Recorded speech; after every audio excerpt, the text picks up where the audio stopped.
Welcome back to QAV, Tony. But he QAV. did nail your head to a coffee table. Oh yeah, he did Yeah, that. he did that. He did that. There's the Cray Uh, brothers. yeah. Well, it Yeah, was actually Doug and Dinsdale Piranha. It was the Piranha brothers on the Piranha brothers. That's Python right. sketch. Yeah. Yeah. Doug knew all the tricks, hyperbole, bathos, sarcasm. Oh, you're taking me back.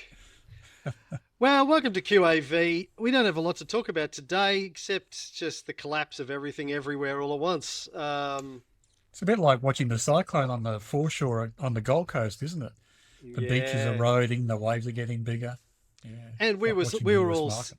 we were sitting here for 2 days just watching it because it got really close and then it just stopped and just sat there and thought about what it was going to do next for a couple of days, and we were all sitting here twiddling our thumbs.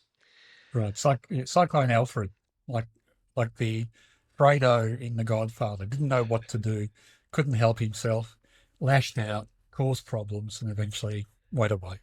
Well, I don't know if you saw my post about this the other day, but the big question on my mind still, having watched The Godfather 2 again recently for the 50 millionth time, is who killed the assassins who tried to kill Michael at the compound in Lake Tahoe?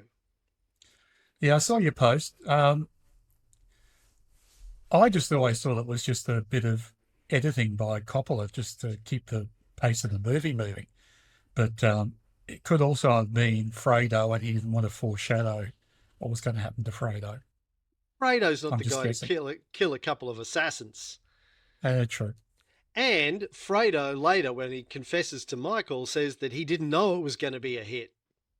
Right. So I don't think he was standing there ready to kill him. And he was in his bedroom anyway. There's no suggestion that Fredo wasn't in his room. His wife starts screaming, "There are bodies outside my window." Michael says to Tom, if I'm right, they're dead already after Yeah. the place goes into lockdown. Then Fredo's wife starts screaming, "There's two dead bodies out front of her window," which might suggest that they went to speak to Fredo, but then she would have seen Fredo kill them. I mean, I don't know. Just I've never been able to figure out who killed the assassins. Every time I watch the film, it bugs the hell out of me. But Really? moving I just moving right assumed it along. was the goons on the, patrolling. That's why Michael thinks that they're dead Why, already.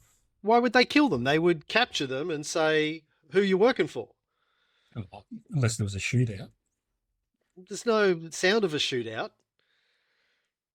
People are patrolling the grounds. There's Hmm. spotlights on, tense music. You don't hear any big shootout screaming, just Fredo's wife saying there's two dead bodies. All right. Anyway, moving right along.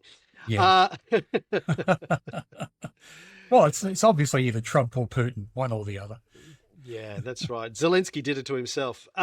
US market is in crisis, Tony. By the way, I think I'm going to call this episode "The Riley Indicator Wins Again." Um, Wins few, again? well, Is it the second time it's won? no, but it sounds better if you say again. A few weeks ago, I said it was all quiet on the Western Front. The Riley Mm. indicator suggests things are about to go south. Yeah. And I was right. The US market, this is a story I'd read just before we came online. Dow tumbles nearly 900 points. NASDAQ suffers worst day since 2022 as recession fears erupt. A 3-week market sell-off intensified on Monday with investors worried that tariff policy uncertainty would tip the economy into a recession, something President Donald Trump did not rule out over the weekend in an interview. S&P 500 shed 2.7%, touching its lowest level since September at one point and closing at 5614.56. The tech-heavy NASDAQ composite saw the sharpest decline of the major averages, falling 4% for its worst session since September 2022. S&P 500 is off 8.7% from its all-time high reached February 19th, and the NASDAQ composite is off nearly 14% from its recent high. The Magnificent 7 cohort, once the stars of this bull market, led the declines Monday as investors dumped the group for perceived safer plays. Tesla tumbled 15% for its worst day since 2020, while Alphabet and Meta fell more than 4%. Artificial intelligence darling Nvidia lost 5%. Palantir, another once-loved stock by retail traders, was down 10%. It's, not like I've ever heard you say that these growth stocks, the darlings, are going to fall the fastest when things go awry. Oh, maybe I have heard you say that once or Yeah. twice. So what were the figures? The Nasdaq's down about twice as much as the S&P, Yeah. something like that. Yeah. I had a look at some of those stocks this morning. Tesla has halved from where it was. Nvidia is back down to where it was sort of May last year. Microsoft is at a 12-month low. Apple's still doing okay. Google and Meta, they're down, but they're still up from where they were last year, so they're not as bad. But I had a lot of selling in the light portfolios last week. A lot of shares crashed through their 3-point trend lines. I had to sell, let's see here. I had quite a big list on one day. Apparently I'm not a subscriber. I can't see that blog post. I get that all the time as well. I'm like, hey, do you know who I am? Oh, dear me. Let me see if I can find it. No, not that day. The 6th. I know recently AMP went through its 3-point trend sell line. I know Bank of Queensland did. They've both been on the buy list in the last 12 months. Wow. Let me see. The 4th, I sold LYL, VVA, ABG, AMP, MYS, ERD, HLO, all in one go. Had a lot of things to replace them with, so it wasn't all like there was nothing to buy. Replaced them with a lot of stocks, so that's good. I think I bought DSK, FWD, SHA, AMI, PRN, RMS, RRL, and PRU. Sounds like I'm saying the alphabet backwards there. ZYX, WV, UTS, RQP, ONM, LKJ, IHG, FED, and CBA, which is actually a stock. It is, yeah. Oh, you don't have Alzheimer's. Isn't it the Alzheimer's test, dementia test? Yeah, it is. Yeah. So, yeah, sort of a crazy week, Tony. Oh, it is. And we've been talking about it for a while. And I've even included a graph in today's show notes about the Buffett indicator, which I think we spoke about a couple of weeks ago as well. US market cap to GDP. So this comes from Alan Kohler's weekly missive. Source was IFM Investors. And it's obviously you can't see it because we're talking about it, but it's a graph of the US market cap to the US GDP. And it goes from 1975 through to now. It basically has a shaded area, which is 2 standard deviations from the average. And we're now probably at the widest above 2 standard deviations in history. And generally, every time it gets above 2 standard deviations, the market crashes. The last time it did it was in COVID. The time before that was in the dot-com bubble. So it's not surprising. I'm glad we've got 3-point trend indicators to help us through it, just as it did during COVID. So that makes me feel a little bit more comfortable with where we are in the market. But I also hasten to add, if you look at the graph, yes, if the market cap to GDP gets above 2 standard deviations above the average, it generally pulls back. However, it can go up 20 or 30% before it pulls back. That's the first thing to note. And there's also been other pullbacks when the market cap to GDP has been average. And of course, the GFC fits that pattern as well. So it's a reasonable predictor of overvalued or overvaluedness, but it's pretty hard to trade from it because you can miss upsides by getting out too early. And sometimes when the market's at the average, it can drop as well. So it's a interesting thing to note, but I do expect sell-offs because, as we've said, on any other measure, the US market and even the Australian market is above historical valuation averages, and so the pendulum usually swings back. Regression to the mean is alive and well. But I thought the Americans were going to get tired of all of the success that market was going to have under Donald Trump. Well, I think Trump's got a cunning plan, much like Baldrick in Blackadder. He's wanting the Fed to lower interest rates, so he doesn't mind if America goes into a slight recession because of the lower rates, and that will see another upward leg in the share market, most likely. But we'll see. There is a conspiracy theory running around that he keeps saying he's going to bring in tariffs, the market crashes, then he goes, oh, I'm postponing them, the market shoots back up, then he goes, oh, I'm going to bring it back in now, and they crash, and then the market goes, oh, wait a minute, and they go back up, and that somebody is buying the dip. Yeah, trading. Yep, shorting and buying. Mm-hmm. Well, Elon's got to make some money somehow because Tesla shares are in the toilet. Apparently there was an outage on X recently overnight, I read. There was a huge denial of service attack, which Elon was pointing the finger at Ukraine as being the source of. But, yes. Yeah, more Elon being Elon.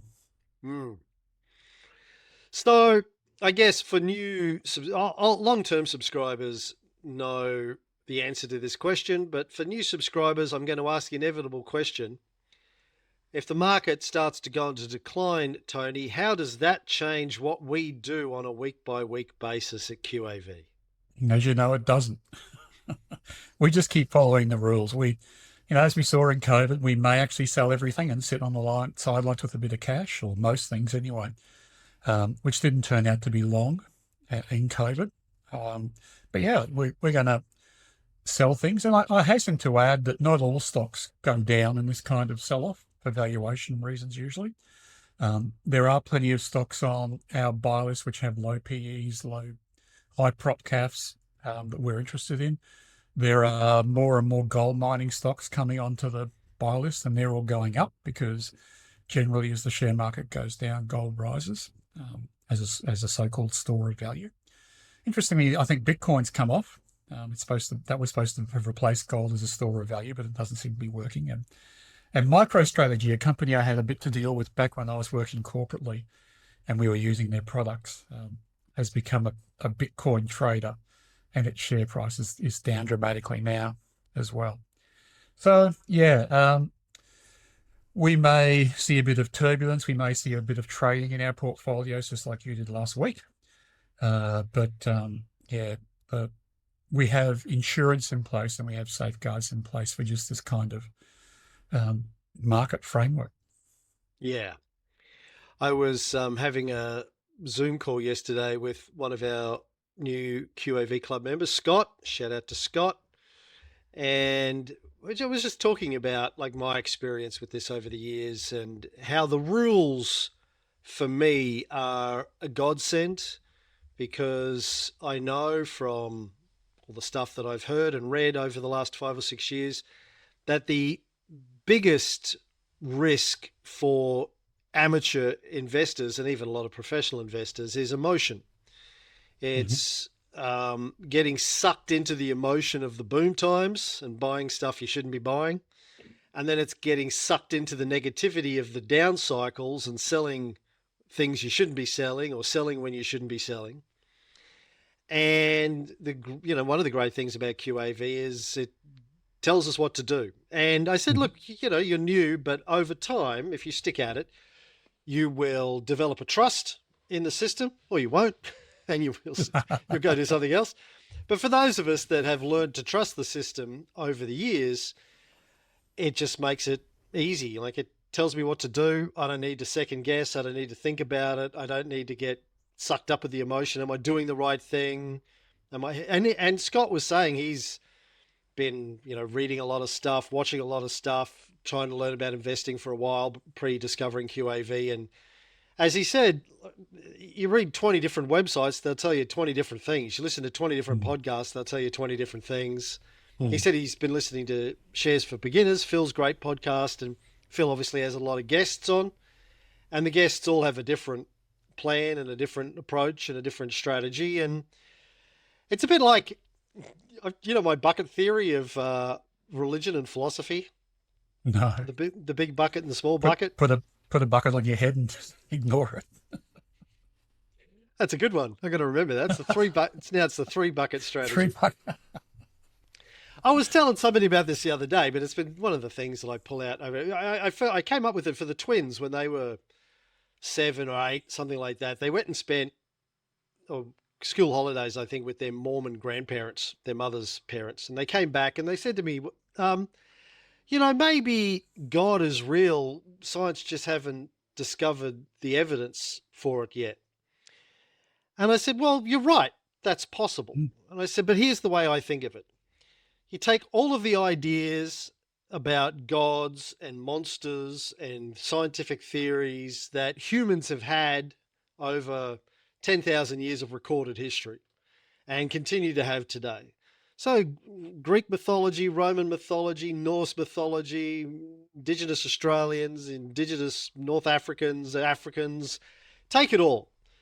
And you take all of those possible ideas and, Wicca and science and everything, and you throw, that's a big bucket of ideas. So that's what you have to work with. These are all the ideas that humans have ever had about how things work. Now, you can either choose to believe in all of them equally, simultaneously, and try to practice what they all say you need to practice, but you're not going to have a lot of time left in the day, and a lot of them are contradictory, so it's not going to really work. So you need to filter all of the ideas that are in the big bucket down into a little bucket. And the little bucket's the one you're actually going to work with. So then the question is, well, how do I decide what's going in the little bucket that I'm going to carry around with me every day that are going to be my go-to ideas for living life? I said, and there are different ways that people filter the big bucket down to the little bucket. They pick the ideas that their parents believe, or the ideas that their friends believe, or the ideas that make them feel good, that feel right, that make them feel comfortable, make them feel happy. Or you have the ideas that are supported by the most evidence and rational theories and, supported by the most logic and reason, that the consensus of experts believe is probably most likely to be true based on developing a hypothesis and then testing the evidence against that hypothesis and refuting hypotheses that don't have the supporting evidence, etc., etc. I said, you pick whichever one of those approaches that you want, but the one that I pick, the one that makes the most sense to me, is the one where it's based by evidence. And investing's like that. There's a lot of different ideas out there. Yeah, it is. You can't do them all at the same time. So eventually you need to pick something that makes sense for you and that you think is supported by research and evidence and, has been applied and practiced by people, and you can look at their results. And so for some of us, that's QAV. That's my big bucket, little bucket. That's and the third bucket is just put a bucket over your head and block it all out. Go la la la la la la la la la la la. Yeah, well, unfortunately, the bucket over your head probably means you're an index investor, or you've got money in a superannuation fund, because most people in Australia do, because they have it compulsory taken out of their wages. But as I've said once before on the show recently, there's a huge amount of unknown exposure to the US Mag 7 and the US stock market in those ETFs that track indexes and in the super funds, which are invested largely through indexation, but have a high proportion of their stocks exposed to the US. So unfortunately, putting a bucket over your head and putting money into an index fund may hurt you. It's probably already hurt you. I think index fund is a little bucket strategy. I think putting the bucket over your head is saying, I'm not going to invest. It's not for me. Yeah, true. I'm not Cash going under the mattress. Yeah. Investing is all a scam. I'm not going to try and figure it out. I'm just going to block it out, not think about it. I like Ricky Gervais's answer to the question of, does God exist? Well, which god? Is it Ra? Is it the serpent? Is it the? It goes through a list about 10 of them, and it kind of makes it clear that, you know, if you think the other 9 gods don't exist, then why does yours exist? You don't believe in 99% of the gods. I just don't believe in one more god than you don't believe in. Yeah, exactly. Anyway, that's QAV. Getting back to my question, what do we do differently? We don't do anything differently if you're a new listener. Yeah. We just follow our rules and they get us through. Now, that's not to say our portfolios won't go backwards. You know, some people seem to think that QAV is counter cyclical, and we are able to, I don't know, hover like a Jedi above the market fray. Doesn't work that way. When the market goes down, our stocks will inevitably go down too. Yes. Yeah. What we find, if the market goes down dramatically, we'll get out. So we'll miss out on the huge drop to the bottom, and get back on the way back up. So no, my portfolio has gone down in the last couple of weeks since reporting season, but so has the market. So it's not a process designed to always go up. There's always going to be volatility in it. It's a process which says, when this happens, here's what you do. So as you said before, you take the emotion out of it. I did do look at our portfolios this morning. The dummy portfolio for this financial year is down quite a lot since reporting season. We were sort of early February up 16% for the financial year. We're now down 9%. I mean, this is per annum. So just to put that in a little bit of perspective, the STW, the SPDR 200 fund, is also down. It's now at 5% for the year. We're at 9.18% for the year. So not quite double it, but we've both come back quite a lot. Sorry, just to clarify, I think you said we were down 9%, but you mean we're down to 9%? Is that right? Down to 9%, yes. Yeah. Thank you for clarifying that, yes. Okay. We were up 16% for the year. Now we're up 9% for the financial year. The US portfolio, and people may have seen that we recorded a US episode last week. I should send a link to that out in the newsletter today. For the financial year, the Australian financial year, because that's what I'm measuring it against, because that makes it easy. It is also come back.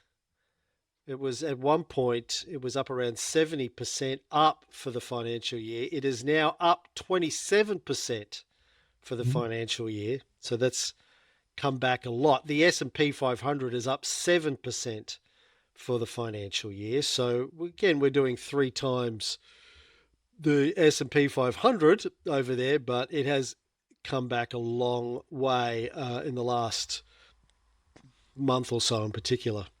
How many stocks are in that dummy portfolio, Cam? For the US? Good question, Tony. Let me see. I have that open somewhere. We have 1, 2, 3, 4, 5, 6, 7, 8, 9, 10, 11, 12 currently. Well, I think we should call it the QAV Magnificent 12. It's more than 3 times the US market. The Mag 12, I like it. To give you an indication, we've talked about WLFC a few times, Willis Lease Finance, which is our big hitter in that portfolio. It was up around 300% a couple of weeks ago. It's now down to, hold on, that's just for the financial year. Let me see. Over the long haul, no, it's up 221% over the long haul versus up 300%. So it's come back nearly a third in the last 3 or 4 weeks. Still doing okay. Not going to complain, but the market's hitting even our portfolio pretty hard over there. Yeah.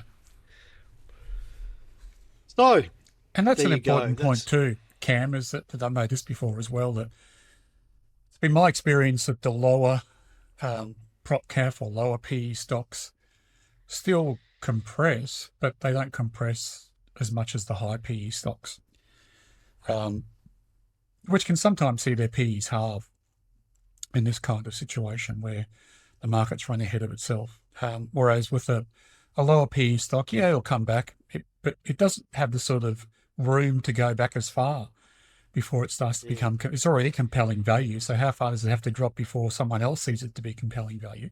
It's a lot quicker for that to happen than, saying, should I be paying 90 times earnings for a growth stock or 45 times earnings for a growth stock? It's there's a natural buffer in low price to earnings type stocks that we focus on.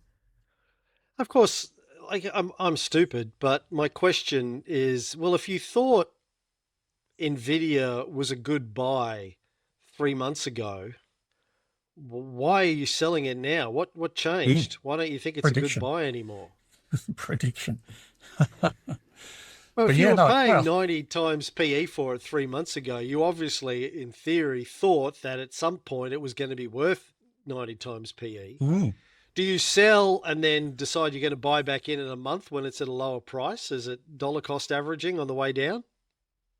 Well, they might be. Look, if an analyst said, I've sold NVIDIA on the back of the, what's it called? Deep Thought, the Chinese AI that's coming out. DeepSeek. DeepSeek, thank you. Deep Throat?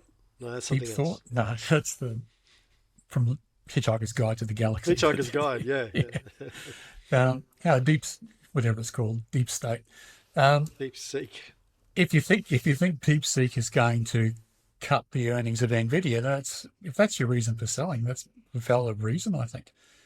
But again, how do you quantify it? Like, I don't know what the change in PE is for it, but if it's gone from 90 down to 70, is it a buy? Or is 70 still overvalued? It's just all guesswork, really, isn't it? Well, if you sold it because China came out with a good model, why, when you bought NVIDIA in the first place, did you buy it thinking there was going to be no compelling models coming out of China? I mean, yeah.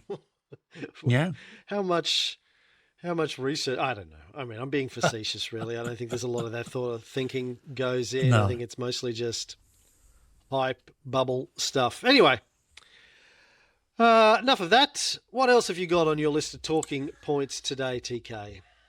Chairman Mabb and I have had a couple of conversations from Steve Mabb from the ASA around the fact that, I in particular don't think the guidance has been great during reporting season, and there's been a lot of volatility in the share market as companies report numbers which weren't expected by the market.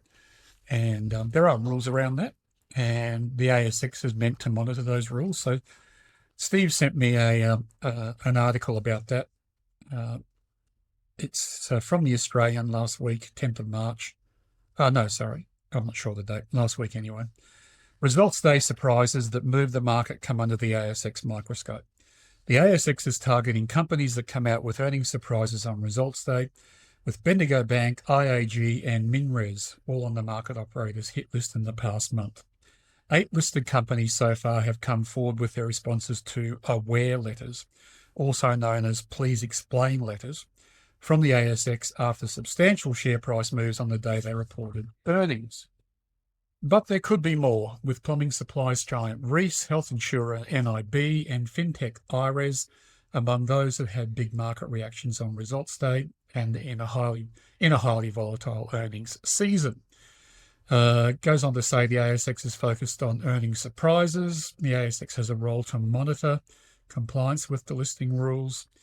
The article then goes on to say the market operators' heightened focus has triggered a jump in please explain letters. In August, 9 companies, including Insignia Financial and Tabcorp, were targeted by the ASX. There is a good chance even more will come after this reporting season. Talks about Guzman y Gomez, which also saw their stock drop 14%, and Bendigo Bank. So this is a couple, and then the couple goes on to talk about this in general, but a couple of quotes just boggled the mind. So this is a quote from Garth Riddell. He's the ASX General Manager for Listings Compliance. Again, I'm quoting an article in The Australian. Over the past few reporting seasons, the ASX has had a focus on earnings surprises. Our activities in February is a continuation of that. Well, okay, but like, big deal. We still had more earnings surprises, and what's happened? Is anyone being fined? Is anyone being delisted? Has anyone been suspended? Has there been anything but a please explain letter and one coming back saying we're not aware of anything which the market should be told about? And in my 25 years, I can't think of any companies that have done this and been fined for it. It's, when Elon Musk talks about getting rid of box ticking, this is just an example of useless box ticking. Either the ASX needs to piss or get off the pot, because it's not enforcing what it's meant to be enforcing, which is good governance. And this quote from Bendigo Bank I found boggled the mind as well. Bendigo Bank considers that margin performance, in isolation of other factors which influence Bendigo's earnings, is not information that a reasonable person would expect to have a material effect on the price or value of its securities, the company said in its second response to the ASX. Really? So, yeah. You're a reasonable person. How often have I said the key performance indicator for a bank is net interest margin? Yeah, what other metric is there for a bank, really? How else do they make money if not their net interest margin? Correct. If a reasonable person wouldn't expect it to have an impact on price, then yeah, just forget about it. Don't manage it. Just let it take care of itself. Yeah. All I've got to say to that is, oh God, don't do that. Hold on. Damn it. Ah! Okay. My software doesn't want to play nice. I can't do it. Keep going. Forget it. Yeah, so the article goes on to quote Forager Funds analyst Steve Johnson. He questioned the point of please explains, saying nothing ever came of them. ASX puts out these letters and the company just says we did everything right, and the ASX goes, okay. I don't believe those figures. Please explain. There you go. That's what I was trying to play. Maybe Pauline Hanson's been sending out the please explain letters from the ASX. So I guess my question would be, what punishment mechanisms does the ASX have in its toolkit? What can they actually do? Can they fine companies? Can they suspend them from trading? Can they threaten them with delisting? I mean, how much power do they actually have apart from please explain letters? Well, I think they have all those powers. They're not a regulator. They're not Yes, they are. They're like a club, right? Originally, they were all the stockbrokers who owned the ASX and said, here are our rules for a company that lists. And then it was privatised and listed separately as a company itself. But the rules still exist, right? But they're not a government organisation. They're not like ASIC. So they can't, throw their weight around at that level. Yes, they can. No, they can't. As a private company. They can delist. You're outside of the club. You haven't obeyed our rules. The members have spoken. You're out. Now, they have all those things. But one of the problems, of course, is, well, number one, the ASX as a corporation is incredibly focused on replacing the CHESS system, which has had an abortive start with a blockchain solution and has never got off the ground and is causing it all sorts of problems. So I think that's where their focus is. And number two, as we've also reported on this show, the ASX is shrinking. There are a lot of companies which have left the ASX either through takeovers or through changing to an overseas listing, for example, or turning just private, being bought by private equity, and they're not being replaced in the same sort of numbers. So the ASX is shrinking. So really, the last thing the ASX wants is to have one less company on the ASX because they lose the fees. So there's a kind of counterintuitive mechanism to this. Incentive mechanism. Yeah, lack of corporate governance monitoring by the ASX, because they'll lose fees if it happens to enough people. Anyway, it becomes material. So it's broken. I think it's about time that ASIC or APRA got involved, probably ASIC. And I think it's Can't time the the ASA stepped up and said, come on. That's what I was going to say. Can't the shareholders do something about it? Where's Stephen Mayne? We need Stephen Mayne to be getting in their faces over these sorts of things. Yeah, which is why I was calling Stephen mad. I think the ASA should be taking a very high-profile campaign to the ASX. And what's he had to say about that? Oh, the ASX is in disarray and it's not looking good. And yeah, and he sent me the article, and I'm like, yeah, I agree with the article. Get up there and do something. So is he going to do something? Not that I know of. I might reach out to Stephen Mayne, get him to come on and talk about it. Yeah, sure. But I think it's a problem, and this reporting season highlights the problem. The problem's been there for a long time.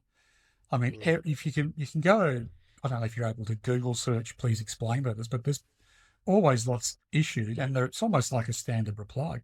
So the ASX boards have realised we just go back and say we're not aware of a problem, or we don't provide guidance or whatever, and then the ASX doesn't do anything about it. So maybe we need to storm the AGMs, QAV pitchforks. We start storming the AGMs and asking the uncomfortable question, representing the shareholder community. Maybe we start our own ASA, the QAV ASA, Quavasa. Yeah, okay. Quavisia. When do we do that?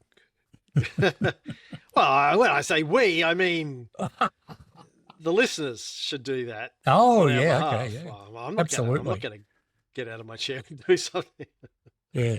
Got enough. Got people asking me if I can do over the top. Come on. Yeah, right over the top, you. boys. We'll be right there. Yeah. Already got people trying to give me more work. Dave is asking me if I'll do a weekly American buy list. I'm like, what are you doing a weekly American buy list? I'm flat out getting my work done every week as it is. Has Dave subscribed to the US show? He said he's starting his US portfolio. Right. And he wants me to do a weekly US buy list. I'm like, yeah, right. I don't have time to do that. I am going to automate it at some point, but not this week. So anywho, okay, nothing's going on. So basically the deal is the ASX are just wagging their finger at them, giving the old tisk, but that's about it. And apparently shareholders aren't doing anything about it either. So companies are just getting away with dropping bombshells and then walking away. Correct. Yep. Which is not good for corporate governance, and not good for investors. Not good for investors. Not good for people who are new to the share market, who haven't seen this before. Again, they'll reinforce the whole idea it's a scam. Right? And also, too, not good for the companies. Apart from the fact that continuous disclosure is a good thing, and helps to buffer, put the right buffers in place for these kinds of shocks. But why? If you talk to any ASX listed director, they'll say, what's your number one issue? Red tape. Why even have all this corporate governance malarkey and filling out reports and answering please explain letters if why pay the ASX to regulate it if it's not going to be listened to or acted upon? It's just useless. What's the word? Disproductivity? Or useless handbrake on the productivity of the companies. Like DEI in the US. Well, I don't know if DEI is a bad thing. The they think it is, though. But there's they all just going on. Well, until Trump got elected, and then Meta and all of those sorts of just went, right, we're not doing that anymore. That's gone. And what did the Zuck say? He's kind of got curly hair and become a surfer now, and now he's releasing his masculinity or something into the metaverse or whatever. I don't know. Oh, let's just listen to Pauline one more time. I don't believe those figures. Please explain. Thank you, Pauline. Well, I think the ASX should just play that to Bendigo Bank and MinRes and all these. It'll have as much effect. Well, everyone should just copy that soundbite, just ring the corporate affairs manager at all of these companies. If you've owned a stock and then they've come out with results without any confession season warning, just ring them up a couple of times a day and just play that clip on loop over the phone and see if that gets a result. What's next, Tony? There have been a lot of results in the last couple of weeks for buy list stocks, and some that were on the buy list last year. So I've compiled a list. I don't think we have enough time to go through them all now. So I've just picked out the first three to talk about. These are kind of mini pulled porks, if you like, but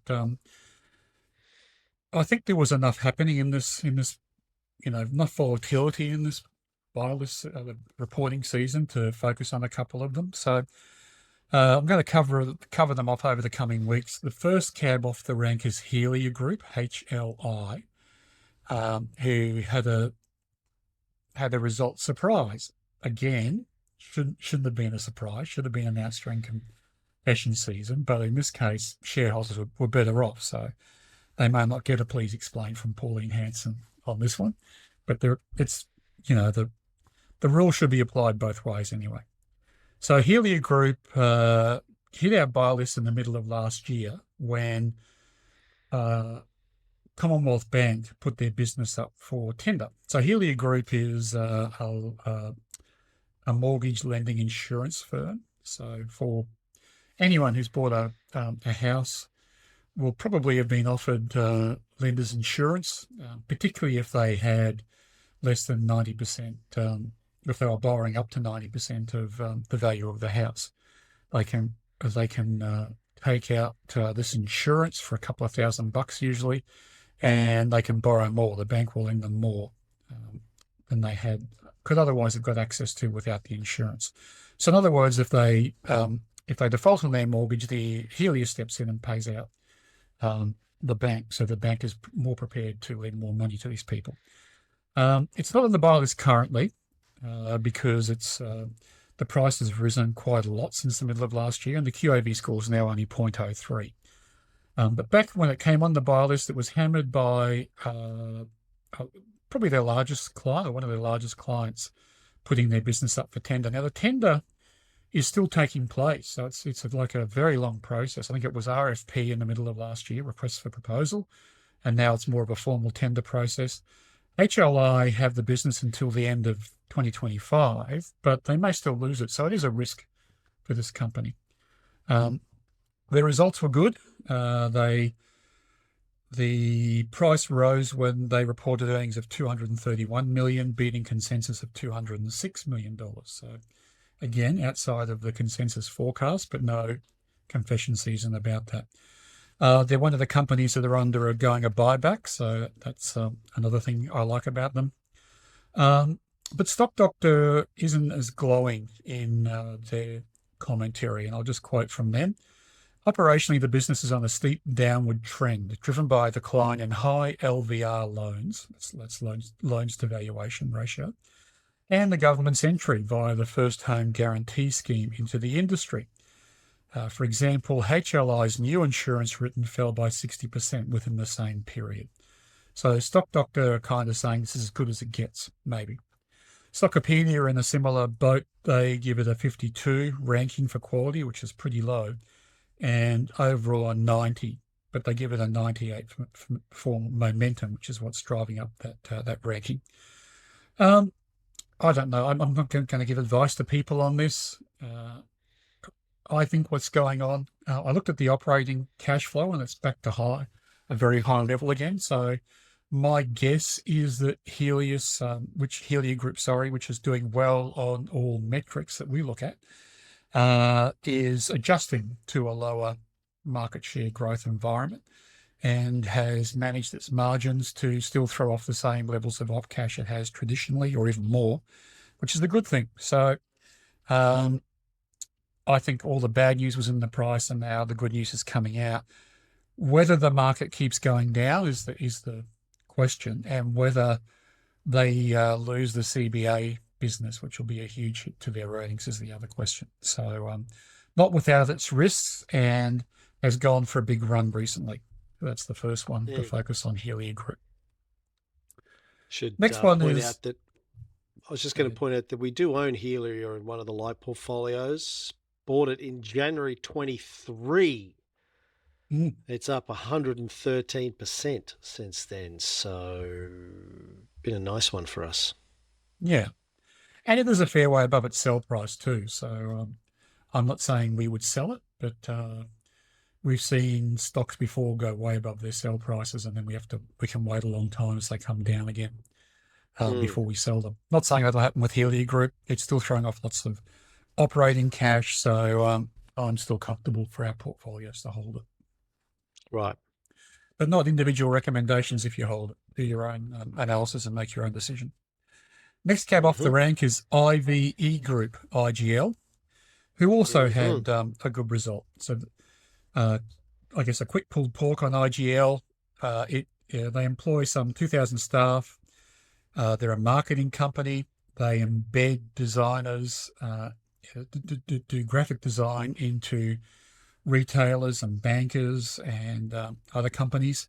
They also have a business that produces themed apparel, and they also own a packaging company. So basically design and printing and marketing business. Coincidentally, they went ex-dividend today, so the share price came off today in line with the dividend, and that's something to watch out for people who are looking at 3-point trend lines and whether they should sell or not. Just be careful that the stock hasn't gone ex-dividend, because I would add that back to, or take it off the 3PTL sell price before deciding to sell.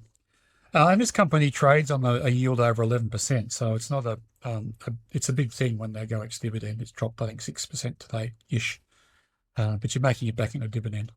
They also have an on-market buyback, which was announced in the before the results. So coupled with the strong yield, it suggests to me that they can't find much to do with the cash that they're throwing off in terms of growth opportunities. But having said that, Stock Doctor's forecasting that analysts see an increase in the earnings per share following the latest results. So they're still doing something right. The share price was up 6% on the day of the announced result, so that was good. I had a quick look at the results. Revenue was flat, but they called out they were coming off some big events. So they did a lot of work in the voice referendum, and they did a lot of work for the Women's Football World Cup, the Soccer World Cup for females last year. So they're saying that those two things were one-offs, but revenue wasn't too bad on an underlying basis. But the good news was earnings per share and net profit after tax were both up approximately 28%. So that was a good result for anyone who's holding IVE Group. Which we do too, I think. Let me see. I was just looking at SUL for people who hold SUL. It's just gone ex-div on the 10th of March too, and it's a 32-cent dividend, 100% frank, so it's a big one, and will have a big impact on the share price as well, no doubt. IGL. You're spoiling my pulled pork, Cam. Oh, sorry. Is that where you're going? That's all right. No, we don't hold IVE Group at the moment. I thought we did. Must have got rid of it. Sorry. Keep going. That's okay. One more and I'll do the pulled pork. So next one I wanted to focus on was that West African Resources. So this is a gold miner listed on the ASX, but operating in Burkina Faso in Africa, as the name suggests. Gold's had a very big run up over the last 12 months or so. And this company doesn't hedge its gold book, so it's what's called unhedged leverage to rising and falling gold prices. And that tends to drive the price, the stock price of this company, which is up a lot recently. I think it did come off today as the gold price did come down overnight. The other thing which is driving the share price, though, is mine expansions, or mine extensions as they call it. So they have two operating gold mines, I think, and one that's under development. And they have a lot of their free cash is going into exploration around those tenements to see if they can expand the gold mine. So this stock can be driven by announcements that they found more underground resources to mine. The other thing which I like about this company is that it's all-in sustainable cost base. The AISC is $1,240 USD per ounce, and I'm not sure what the US price in gold is. Camp actually can look it up, but that's a quite a low cost of producing gold compared to some of the Australian miners, at least. And they reported earnings per share up 45% in their results and net profit up 52% in their results. Interestingly enough, operating cash flow was flat and free cash flow declined. So they are putting money back into their mines and exploration, which is probably why those two things were flat or in decline. Stockopedia ranked it as 79 for quality and 97 overall. And again, it's a high momentum stock for them. So that's WA West African Resources. Again, we don't own them anymore, but we have in the past. Yeah, and I think I know they were called up once when there was a coup in one of the West African states, and I don't know if they were called up. It was Resolute, I think, that were called up with the government asking for a bigger cut in the gold mine, but perhaps WAF also had some blowback from that going on. Resolute were the ones where the CEO was invited to spend some time, just some one-on-one time as a guest of the government until they could work out some sort of accommodation. Yeah. And then he got released and probably resigned. Yeah. Retired. It's not worth it. No. Fair call. Mm. Okay, what's next? Pulled pork on, wait for it, Surprise Super me. Retail Group. Oh. So the first thing to declare is I own shares in these, and they have been coming back towards their 3-point trend sell line. So that may be an issue in the coming weeks. They went ex-dividend yesterday, and so that again is to be taken into account. So the 3-point trend sell price for this company is $12.70. They've just gone ex-dividend with a 32-cent dividend. So that brings the sell price back to $12.38, and that's without taking franking credits into account, which for most people will reduce that again by another 30% for the tax that's being paid, or 30% if you gross up the 32 cents and then net it back for tax. So the way to do that is 32 cents divided by 7 times 0.3, which will give you the gross after, which includes franking. But I didn't include franking in the calculation because depending on the holding structure for people and depending on what tax bracket they're in, it'll be different for different people. But at least $12.38 is the sell price until the dividend is paid, which I think from memory was about the 10th of April. So, yes, 10th of April. So that's a short-term adjustment to make. The stock is a Josephine. So it is on the buy list, but this is a pulled pork because one of our listeners requested it after their results came out. And there are some questions about the results. Interesting company. Goes back 35 odd years, I think. Was founded by a chap named Reg Rowe, who started selling auto parts through the mail from his garage on the Gold Coast. He no longer sits on the board. He did for a long time, ran the company for a long time, sat on the board for a long time. He still retains over 30% of the company, but his mate, who was his advisor for a long time, a chap called Mark O'Hare, still does sit on the board and has just under 30% holding. So not quite an owner-founder, but I'd score it as an owner-founder, given that there's 60% tied up in 2 people who've been intimately involved with the running and growth of the company over the years. So Mark O'Hare was the Reg Rowe's advisor. He was a partner at Grant Thornton, the accounting practice, and has been an advisor and intimately involved with Super Retail Group for a long time. Who are they? Super Retail Group, this is from their website, operates 4 brands: Super Cheap Auto, Rebel Sports, BCF, which is boating, camping, fishing, and Macpac, and is one of Australia's and New Zealand's largest retailers. By 1974, after being founded by Reg and Hazel Rowe, the business had a turnover of $1 million and opened its first retail location. By 2004, when the company went public, there were more than 2,900 team members and 176 stores across Australia and New Zealand. Today, the company employs 16,000 team members and operates 774 stores, the bulk of which are still Super Cheap Auto stores. But they also include the other brands. And shout out to the company if anyone's listening. Jenny, my wife, is on the board of NBCF, National Breast Cancer Federation, and Research Federation. And they get together to raise money to donate to breast cancer research.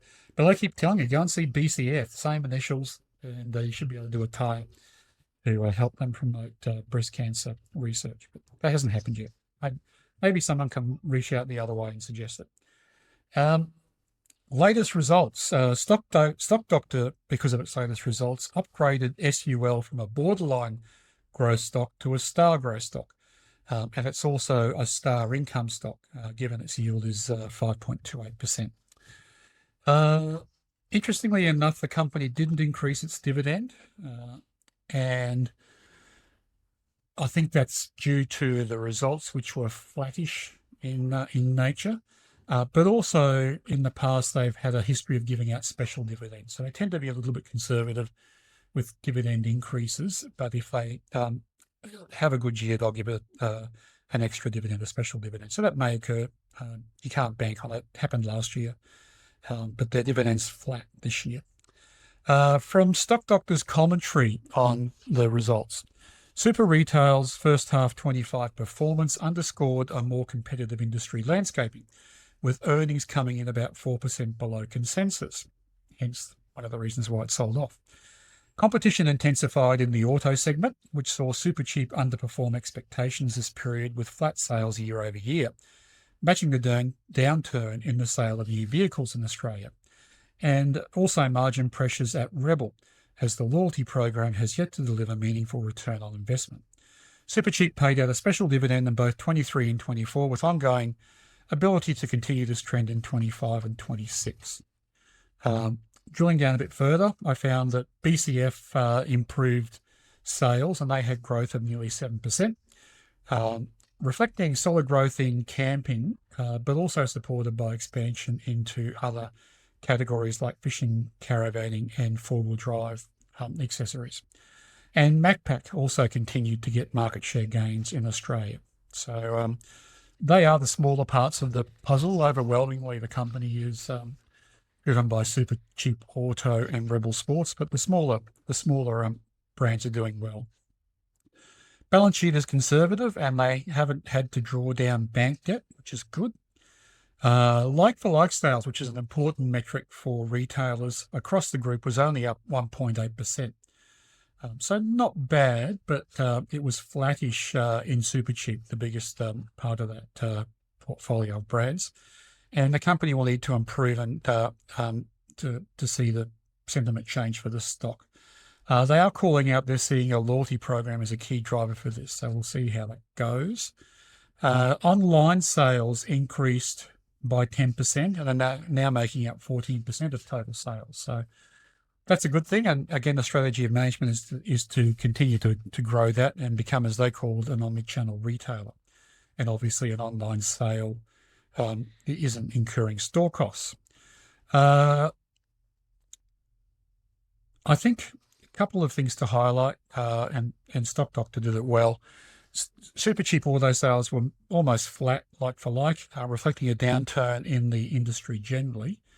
You'd think this would recover, especially if interest rates continue to fall.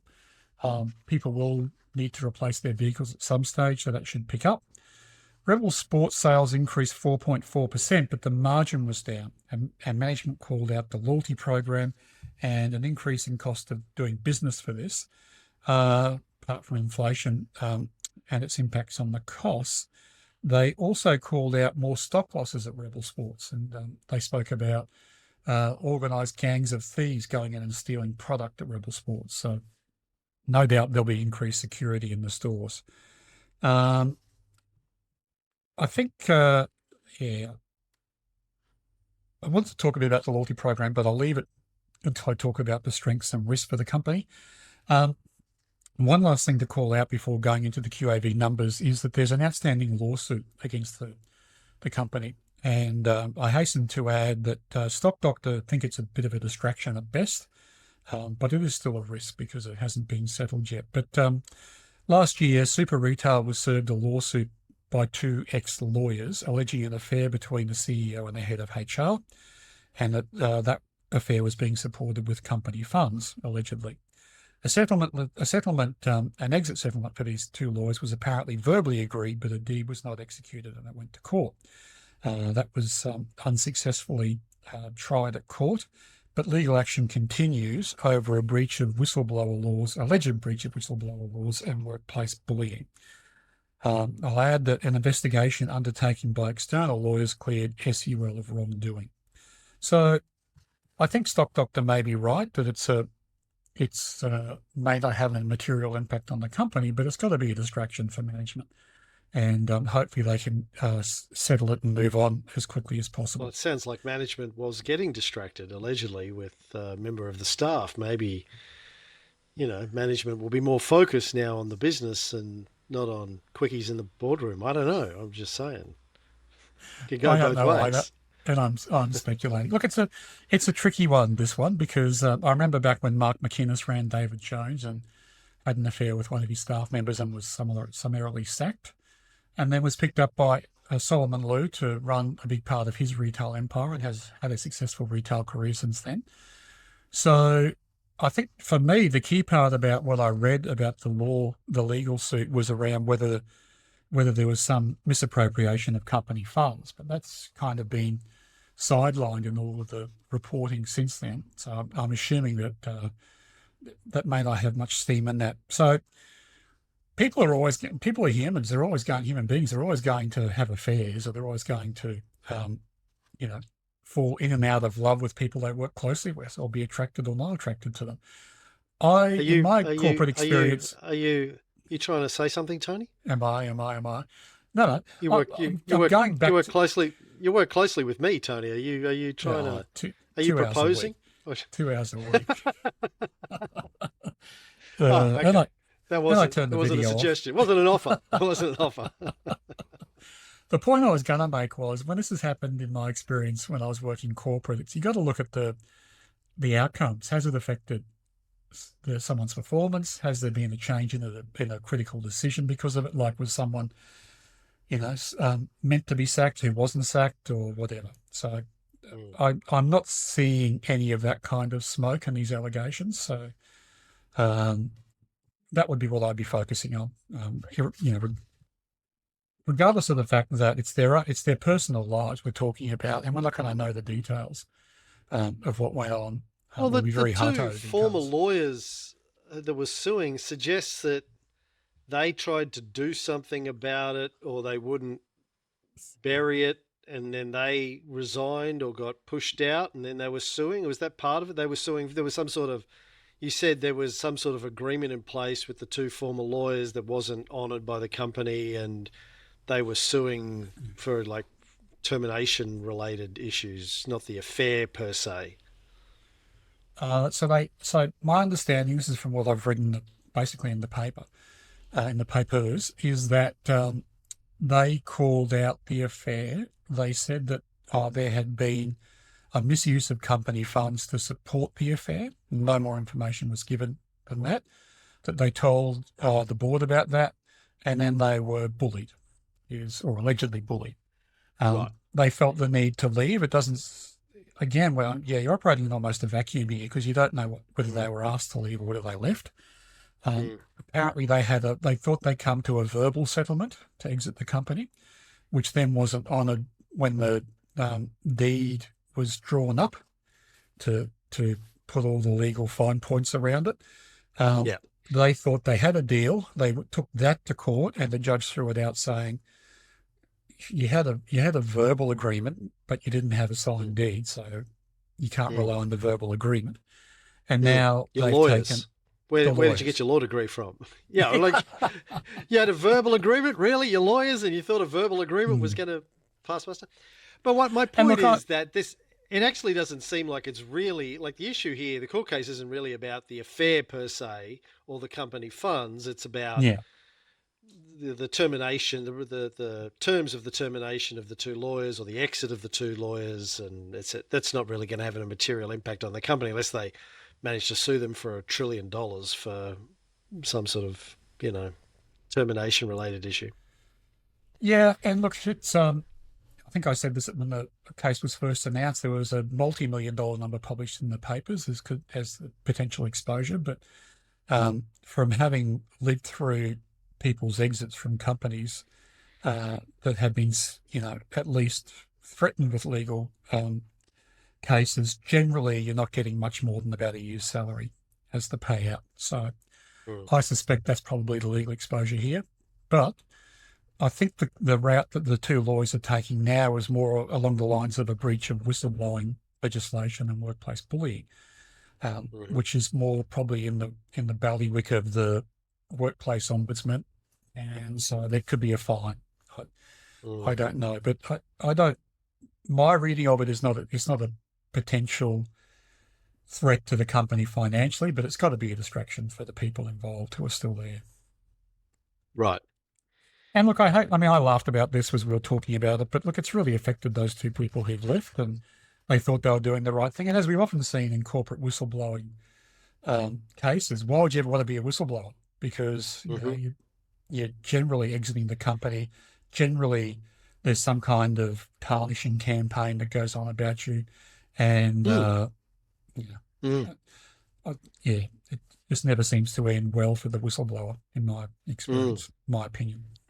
Despite all of the so-called whistleblower protections that we have in this country, even the government's going after people for whistleblowing, former members of the military, people talking out about offshore detention camps. It's even our governments go hard on whistleblowers. It's exactly.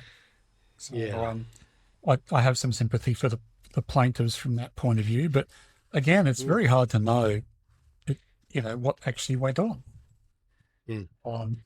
So bottom line is, you don't think it's going to have a major impact on the business, but it could, directly or indirectly. Yeah, I don't think it will. I think what my gut feel is the worst possible impact it could have on the business is if it forces the CEO to resign.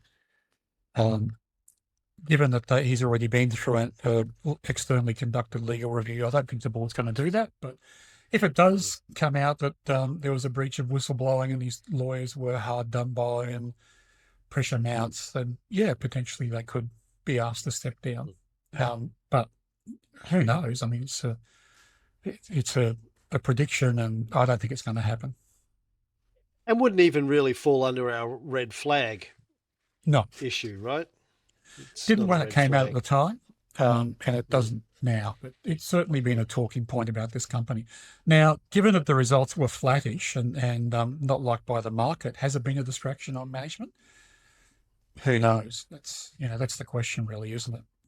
There seems to be other reasons for the results declining, and certainly inflation on costs and interest rates stopping retail customers from spending would be the obvious ones. But maybe management has been distracted by the whole. But it's not like the rest of the retail sector came out with fantastic results, and Supercheap was the only one that didn't. Right? It was correct. Pretty rough reporting season across the board. Yeah, pretty much. Yeah. Yep. So anyway, I thought we should talk about it, but I'm going to park it as a risk for the company, or as an issue for the company. On to the QAV numbers. The share price I'm using for analysis is today, so 13.09, which is ex-dividend. So if you're buying it today, you're not getting access to a dividend for 6 months. That's 15% less than consensus target, but it's above IV1 and IV2. IV1 is $5.08, IV2 is $9.57. ADT for the company is nearly $7.4 million, so it's going to suit most investors, retail investors. Stock Doctor rate financial health and trend is strong and steady, and that's not surprising given they've upgraded the stock to be a star growth stock and a star income stock. So we score at 1.5 for being both of those two things in our checklist. Stockopedia rated a bit lower. Stockopedia rate SUL as a 4 out of 9 on the F score ranking. So that's the driver of their quality ranking.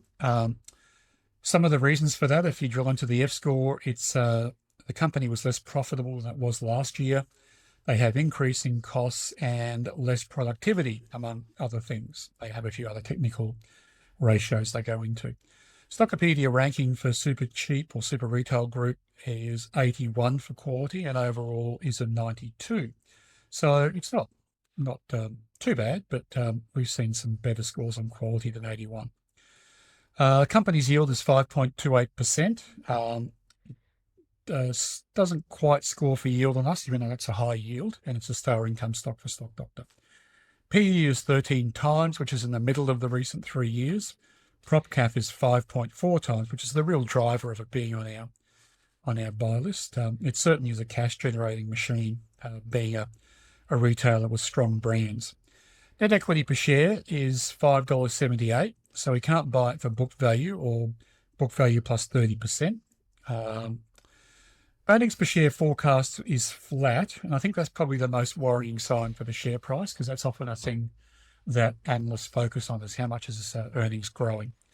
And we can't score it on earnings per share over growth metrics. Equity is not consistently increasing, so we can't score it for that. So it's not a great quality score, 63%, or 9.5 out of 15 for us, and a QAV score of 0.12, which puts it towards the bottom of our buy list. Strengths and risks.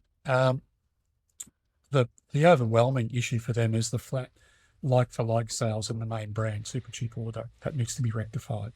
And in fact, if I was at the AGM, I'd be questioning whether Supercheap store rollout CapEx shouldn't be scrutinised. Why invest in rolling out stores with flat like-for-like sales?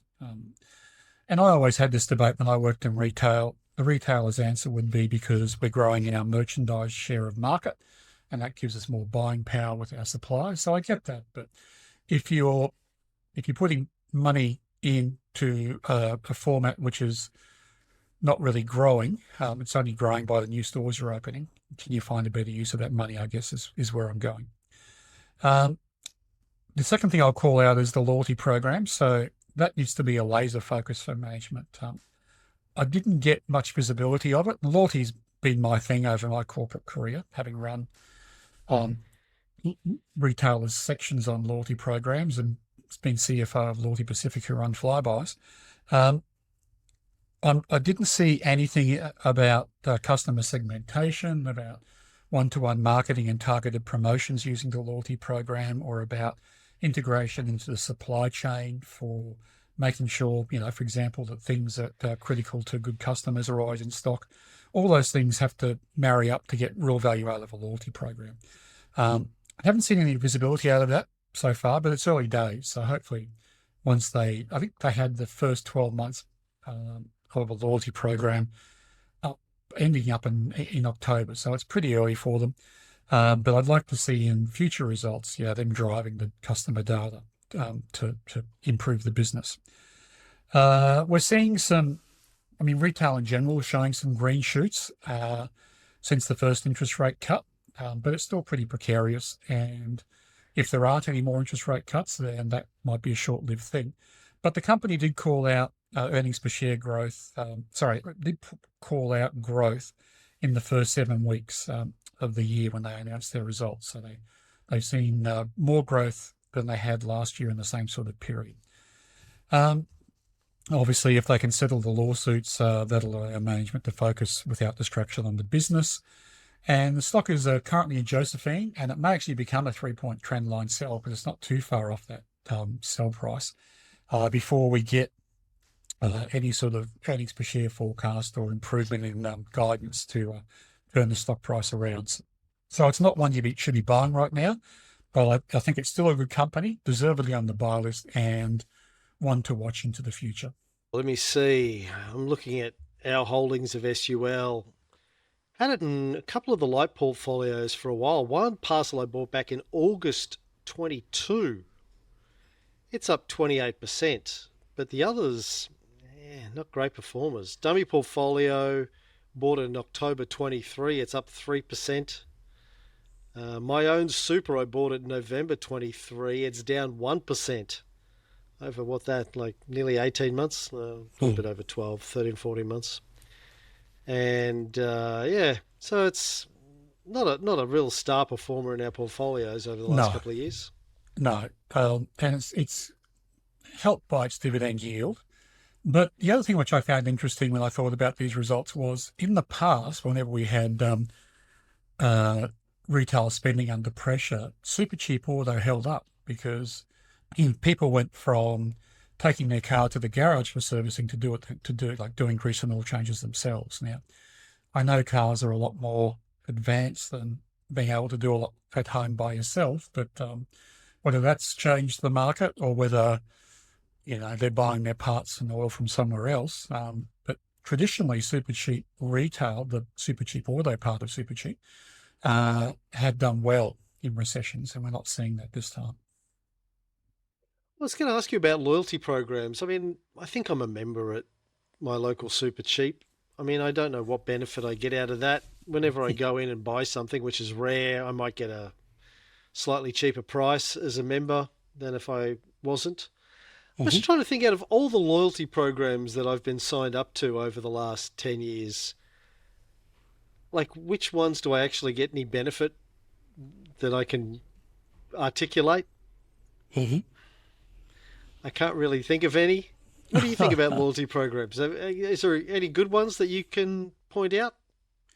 Well, I think the one that I use is fuel dockets. So, Woolies Rewards or Coles Flybys, where they record when you've spent more than $30 and you get 3 or 4 cents a litre off your fuel. That's a reasonable sort of discount for me. But yeah, I'm in your camp. I get points on my Qantas card, which is probably the other one that I tend to be a little bit engaged with. But actually, I'll take that back. I get points on my Qantas points on my Visa card, and I recently bought a wine fridge with them, so there was some benefit in it. So there's some benefit in it. But again, I saw some improvements in retailers from using customer data. A lot of it's always behind the curtain, so you don't see it. But I haven't. The sort of nirvana for loyalty programs was that every customer would get a different offer. So, if you're interested in Kung Fu, then, Rebel Sport should have been making you an offer to come in and buy Kung Fu robes from them rather than from somebody else. But that one-to-one marketing nirvana really hasn't. What's that got to do with the customer loyalty program, though? It's the data. How is that rewarding from my loyalty? I give you a good deal on a Kung Fu outfit. Right. Yeah. So that's the classic. The classic example was Tesco's and how it integrated into their supply chain. And when a merchandiser came along and said we should stop selling quail eggs in supermarkets in the UK, they worked out that was a bad idea because that was in all the baskets of all their best customers. And if they stopped having quail eggs, they might take their business somewhere else. So that's the value of a loyalty program. You don't always see it, in the results called out like that. But if that's going on behind the scenes, that's great. But, I without it being called out, you don't know. So I question whether it is. I know I complained about Telstra last week, so I don't want to do that again. But I got an email from Telstra recently, get my mobile plan through, saying I had accumulated points for whatever, and that they were going to expire. I had to use them or lose them, basically my points. So I went and had a look at their shop, and there was nothing I wanted to buy in their shop with my points. All I could do was convert them to an Amazon voucher or an Amazon gift card or something like that, which I did, and I've got nothing to buy at Amazon either, so they're just sitting there with Amazon gift cards now. But I thought at the time, points expiring.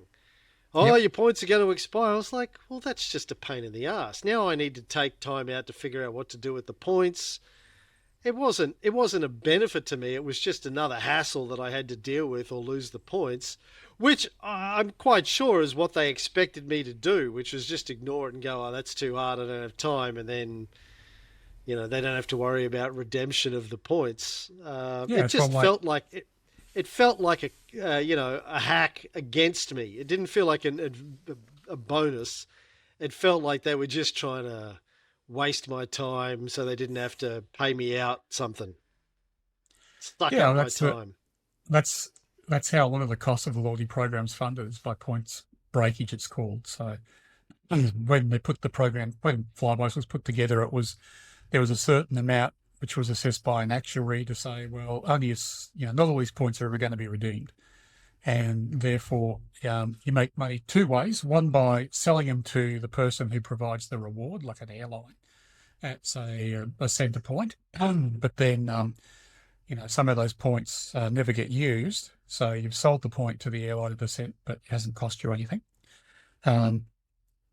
Or you can make a margin. So you can sell some of your own product to the customer, and you're basically accounting for it at cost. So there's two, or you're selling it to a third party at cost, and they're paying a margin to you. So there's it's the points merry-go-round that makes these things fun. So I agree with you. It's not the best customer experience, but it's how it's paid for. Customer loyalty program where really you're not getting anything out of it. It's just going to make your life harder. And they want you to carry a card around. I'm like, lady, I don't even carry a wallet. What am I going to do with a card? I mean, I don't want a card. Can I have it on my phone? No, we need to give you a card. Well, no. Are you going to, unless you walk around with me and carry the card around for me, I'm not taking your damn card. Keep your damn card. I must admit, with Telstra, I generally buy a new electric razor every year from their points. An electric razor? Mm. Right. I'm old-fashioned. I have a double-edged razor blade razor like my grandpappy had, and his grandpappy before him. And Taylor has one now too. The same thing. I got my boys into double-edged brush, razor blade, old school. Anyway, okay. Thank you for SUL, Tony. Sucks a lot. That's what SUL stands for. That's it. After hours. Got anything for me? Got any recommendations this week, Tony? I do. I've got a recommendation to watch a TV series called Ludwig. Have you heard of that? Ludwig? Yeah. Unfortunately it's on channel 7. Well, it's named after Beethoven's. It's David Mitchell, an English comedian. It's a series that he's in. And he plays Mitchell and Webb? Yeah, that guy. Yeah, I know him. Yeah. Plays a very introverted character who is the setter of puzzles. And he adopted Ludwig as his pseudonym. In the books he writes, and the newspapers he puts his puzzles in, because he likes Beethoven. And it's a really nice series, quite funny. But he's a twin, and his twin brother is a cop who goes missing, and so his sister-in-law cajoles him into taking his place as his brother, solely to go into the cop's office and retrieve some notebooks which his sister-in-law thinks might help to shed some light on where her husband has disappeared to. But of course he gets waylaid, and he's using his puzzle skills to solve crime, which he does 4 or 5 times, and becomes basically a super detective by using logic that the cops don't possess themselves. So it's quite good. I liked it. Sounds good. Sounds similar. Did I tell you about that high potential show I watched 15 minutes of? The actress who plays Deandra on Always Sunny in Philadelphia, she's married to one of the other stars of Always Sunny, who's the creator of the show, Rob McElhaney, who you would know from the football thing. Yeah.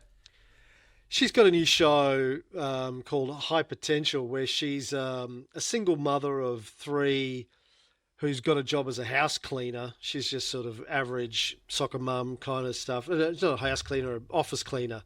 And she happens to be cleaning the LAPD's offices one night, and she sees some files that she accidentally knocks over, and then she solves the crime and writes who the killer is on the whiteboard. And they come in the morning, and there's like somebody solved it, and they look through the CCTV and find it's her and drag her in. And she's just got this Sherlockian mind, but she's very sassy and doesn't care and blah, blah, blah, blah. I gave it about 15 minutes and went, no, this is trash. Too formulaic, too network TV-ish for me. But right. I'm sure David Mitchell does a much better job.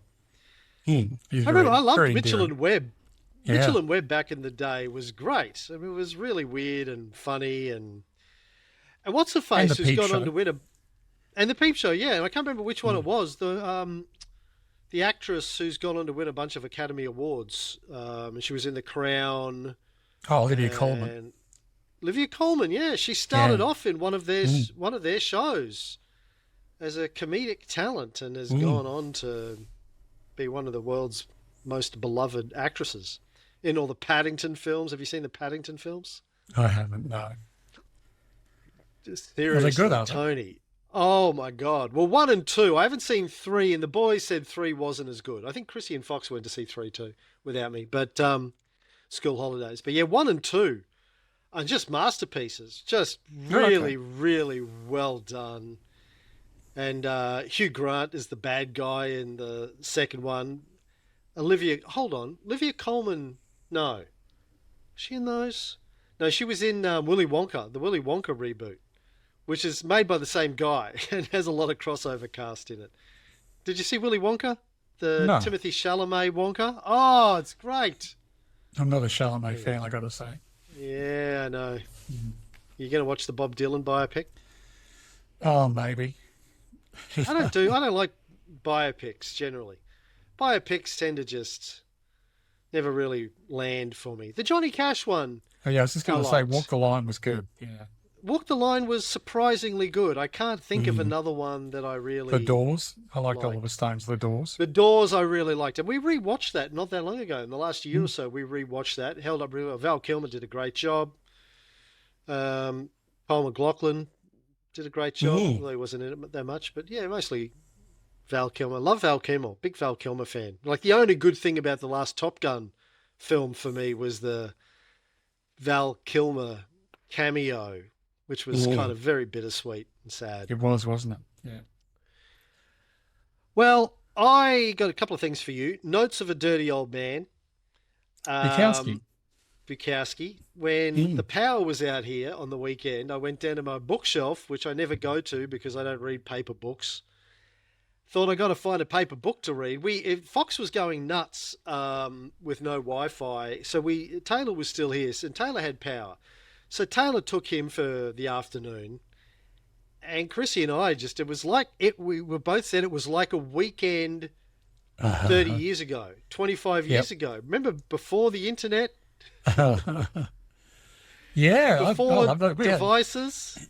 We often have weekends like that. I spent Sunday reading, and so did Jim. Chrissy and I just pulled out books, and we curled up on the lounge, made a coffee, and there was no aircon, so it was a bit sort of muggy. And doors open, breeze coming through, storm outside, curled up with a book, candles. It was lovely. It was really great. Holidays. Yeah. It was. Yeah. So anyway, the book I pulled out was Notes of a Dirty Old Man, which I think I bought in San Francisco in the late 90s, probably. Haven't read it since then. I read Post Office recently when you put me onto that. And I've read something else of his recently, but I started reading it. I'm deep into it now. Just loving it. Oh, good. Oh, it's great. Okay. Really great. And I thought the funny thing is I now am the dirty old man, probably the age he was when he wrote the book. Right. So, mission accomplished, I thought. I read that when I was in my 20s. Now I'm in my mid-50s. Yeah, it's really good. I'm really enjoying it. Yeah. You've seen the movie, haven't you, too? Tales of Ordinary Madness. No. What's that? It's great. Ben Gazzara plays Bukowski. Oh, and I really? think from memory, is it Ornella Muti, I think, plays his girlfriend? It's brilliant. Well, no, but I've seen Barfly. Yeah. But not for many, many years. I'm pretty sure Barfly came out around the same time. You know how different studios... Yes. Here, one studio's making a Bukowski, so they make a Bukowski. But I always thought Ordinary Madness was much better. I've never seen that. Ben Gazzara. Wow. Love Ben Gazzara. Haven't seen him in anything for years. Right, I'm just looking at it. Sounds great. Oh, thank you for that tip. Italian produced, by the looks of it. Marco Ferreri. The other thing is Chrissy's friends, Robert Forster and Karen, his wife, came out with a new track, the first track off their new upcoming album. It's called Strawberries. They shot a video clip for it, set in their kitchen, like most of their video clips in recent years are set in their kitchen. And it's lovely. It's a delightful song. I highly recommend it. I think you know the story, but Karen was diagnosed with stage 4 cancer a couple of years ago. And she got through it. And their last album was sort of written and recorded as they were going through her, whatever. She was going through chemo and they thought she was going to die, and they wrote and recorded the last album. That's the one that Chrissy played on one of the tracks. Karen came through it and she's got a clean bill of health. Wow. And this song is kind of about rebuilding after having gone through it. It's a very sweet track, lovely. The opening line is, "Somebody ate all the strawberries. That somebody might have been me." And it's, but it's, it's a really sweet track. And knowing this couple, they've been together for 30 years. They're crazy in love. They're like a great, big romance sort of couple. They dote on each other.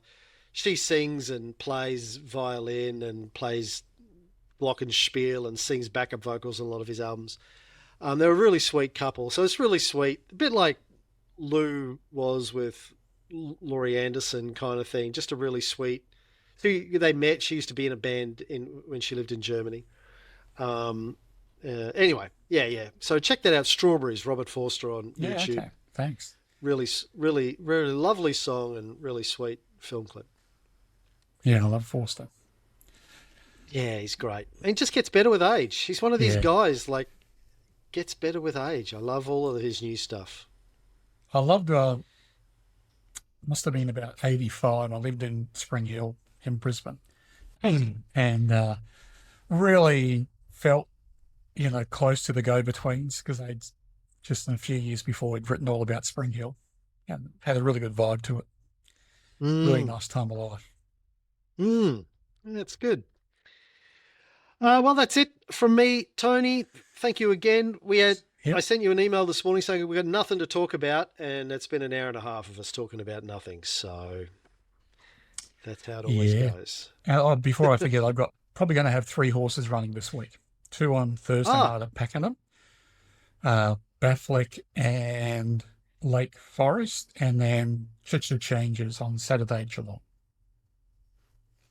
Well, good luck with those. And speaking of Bathlick, Hunter, my son, has just been in Austin, Texas for South by Southwest the last couple of days. Went to the premiere of Ben Affleck's latest film, The Accountant 2.